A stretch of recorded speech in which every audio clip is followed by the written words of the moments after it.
this is very exciting because it brings together not merely art for art's sake, but it's also telling us messages about the plants of New South Wales. Historically, these were collected by Sir Joseph Banks and his team and by subsequent people. Also very important for Aboriginal people because these are plants that they use in all sorts of ways. But also it brings home the message of the significance of plants generally in our lives. Of course, it ties together with our restoration theme.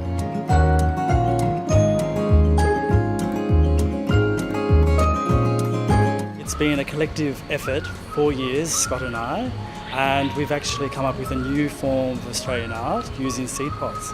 And it's never been done anywhere in the world. And we've pioneered something that is quite unusual, textural and colourful and uniquely Australian. As for the process, it's quite time consuming. Some of the pieces, some of the seed pods we actually collect ourselves, so that is time consuming itself. But a lot of it is what actually bought from licensed collectors around the country and predominantly from WA. So those licensed pickers actually will collect the seed pods, they harvest the seeds go into revegetating, and we actually buy the discarded material. So we actually are creating, employment in those rural, remote areas to actually pick those seed pods for us now. Sometimes it involves long walks, often on the transgrid easement lines. They clear the vegetation to stop fire when the lines arc. We collect the material that's put aside, and that can be 3, 4, 5, 6, 10 kilometres in. You bring it back, you treat it, sand it, and then you make the design, you lay it out, attach, and then seal it, and then you have your artwork. So the process can be anywhere from a couple of days to several months.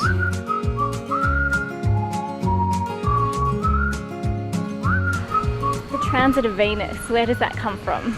Banks and it was then Lieutenant Cook, were on their expedition to record the transit of Venus. It was one of 80 locations around the world, so they could actually get a gauge of the size of the world. On that expedition they collected the first ever wooden seed pods. So we're by no means the first people that have done this, but the link between the two was too uncanny or too similar to put aside. First time he used wooden seed pods was seen to the world. We're showing them to a lot of the world for the first time in this format. Plus we have the transit of Venus occurring on June the 6th, so in the build-up to it we thought it was quite timely to call it the transit of Venus.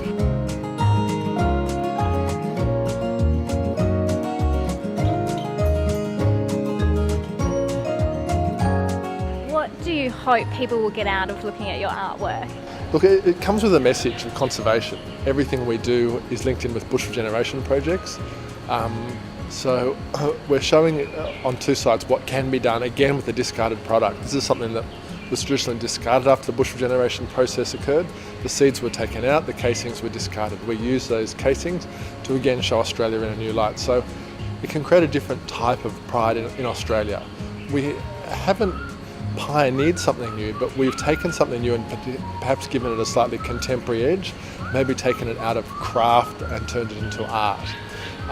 And so you can see something that is uniquely Australian, that is contemporary and also something to be very proud of.